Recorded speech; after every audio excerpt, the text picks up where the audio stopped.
各位，生活终于要恢复正常了啊！从昨天到今天，连续2天，国务院联防联控办公室召开了2场新闻发布会。这2场新闻发布会我都看了，颁布了一个新10条。大家都知道1个月之前颁布了一个20条，这20条呢，就是全国各地解读起来五花八门。石家庄当时是左倾冒进，结果又被打回去了。上海呢还层层加码，规定进入到上海未满5天的人连饭馆都不让进，所以全国各地也是形形色色，尤其引发了全国各地的这种抗议浪潮。在上周开始，全国各地的那种封锁区陆续都解封了，但是在政策层面上还是不太明朗。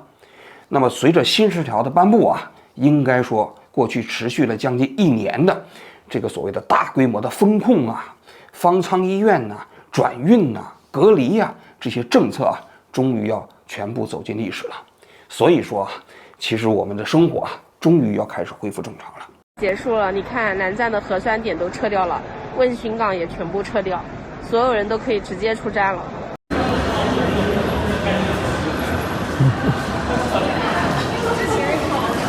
好久没有看到这么干净的口罩了，我的天！地铁这边。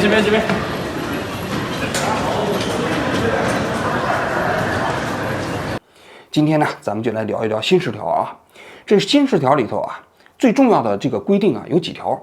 第一呢，健康码将要走进历史。大家都知道健康码是这个中共在过去3年里头最重要的一项发明。这健康码里分为红码、黄码、绿码，各地还发明了一些橙码、什么灰码什么之类的红码你就完了，你就隔离；黄码你必须得赶紧去做核酸检测；绿码你才可以通行。但是全国各地的健康码呢又不互通。那么你比如说你要进北京，你还得获得北京的健康码，那北京给你复码，这就难了。大家都知道过去这1年进北京比出国还难，就是因为你符合条件也不一定给你复绿码。上海也差不多，那随身码前一段时期内又自己搞了一个什么灰码、绿码的灰码什么橙码的总而言之吧，各地的这个健康宝，各地的这个健康码成为了限制公民自由的一个非常重要的工具。甚至包括像河南郑州，当时为了阻止这个储户来到那个地方去维权抗议，还把这些储户随便附了这种健康的红码，导致了这些储户去到郑州一下火车就变成红码了，立刻就被隔离。所以这个健康码是非常非常这个限制公民自由的。那么这一次的新10条里规定呢，你现在再去各个地方的话，就不再需要看健康码了。那也就意味着你再去北京不需要查验健康码了，你去上海也不需要查验健康码了。那么由此健康码将要有可能走进历史。但是据说现在全国地方除了这个健康码以外，又搞了一些什么场所码什么之类的这个场所码其实跟疫情之间没有联系那么它有可能将来在健康码废除之后还继续保留场所码。这个场所码可能依然会成为对少数人群进行控制的这个工具，但是那是另外一个话题了。总而言之，大规模控制普通人这个行动自由的健康码可能即将走入历史我觉得这是一件比较重要的事情，当然也是一件好事儿这第一。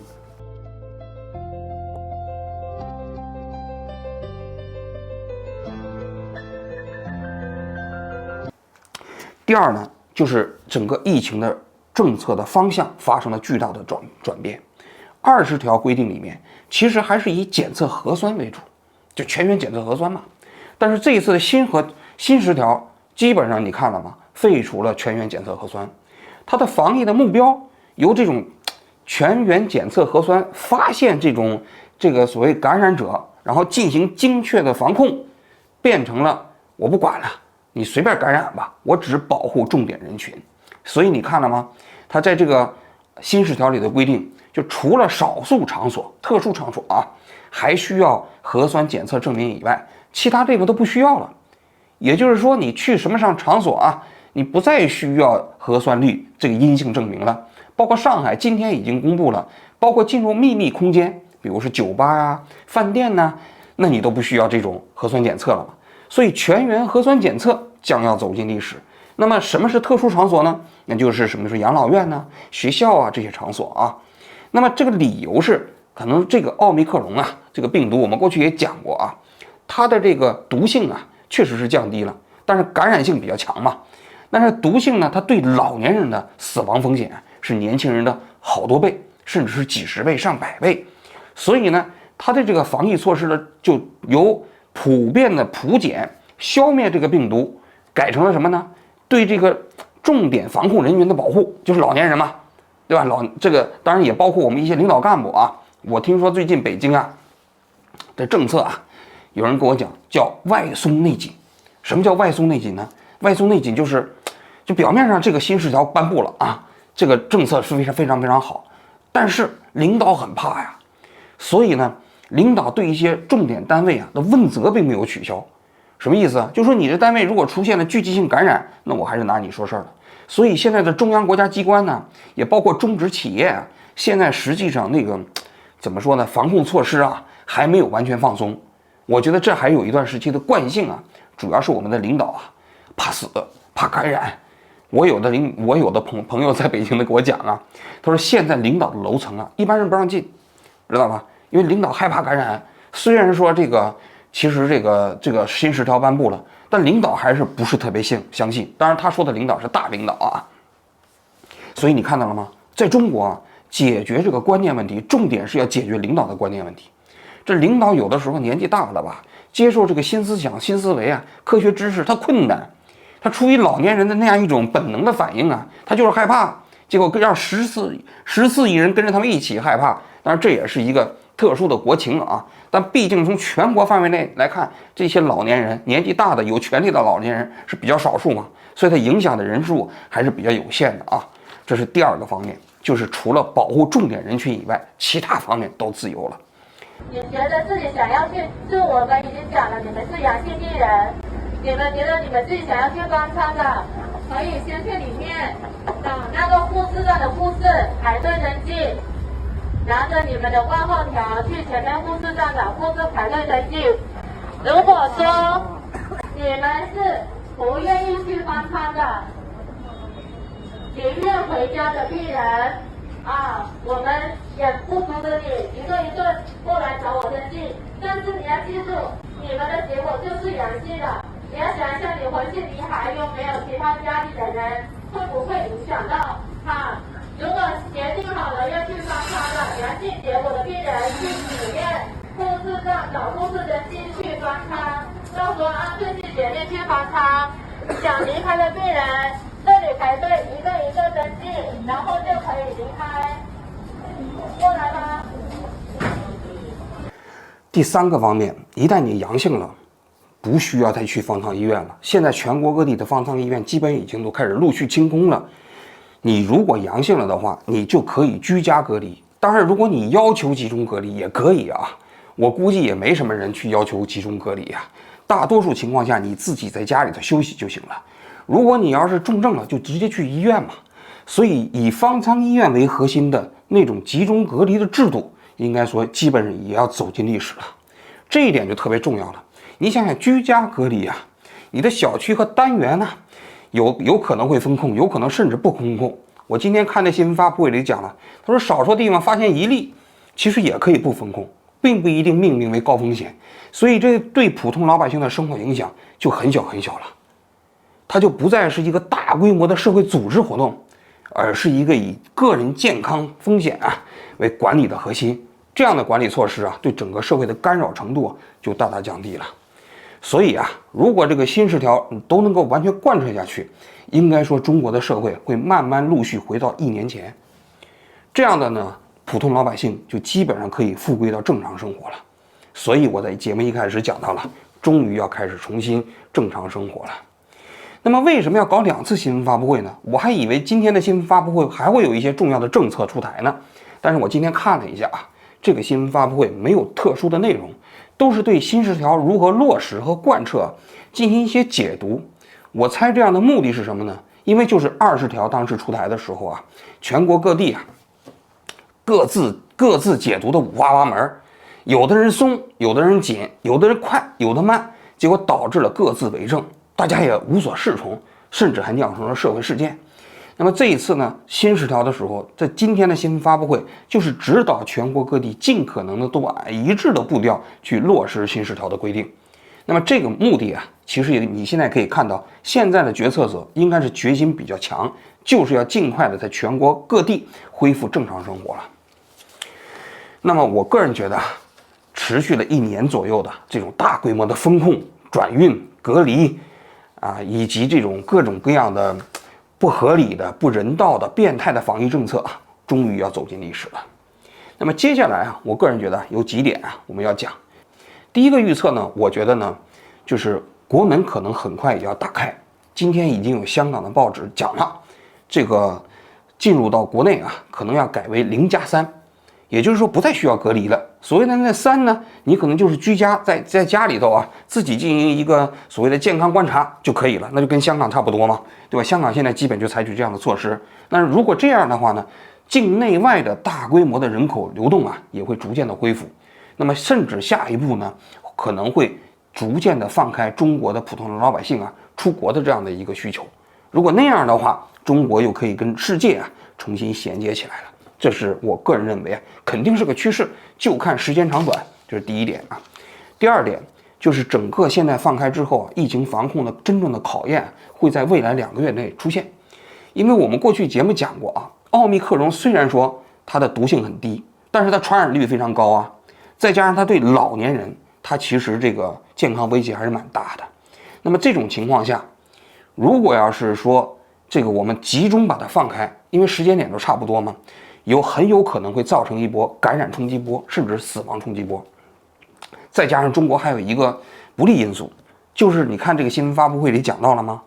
其实它还是坚持用自主疫苗，也就是用中国的科兴的呀，什么什么之类的啊，并不主张，并没有计划去接种引进外国的疫苗。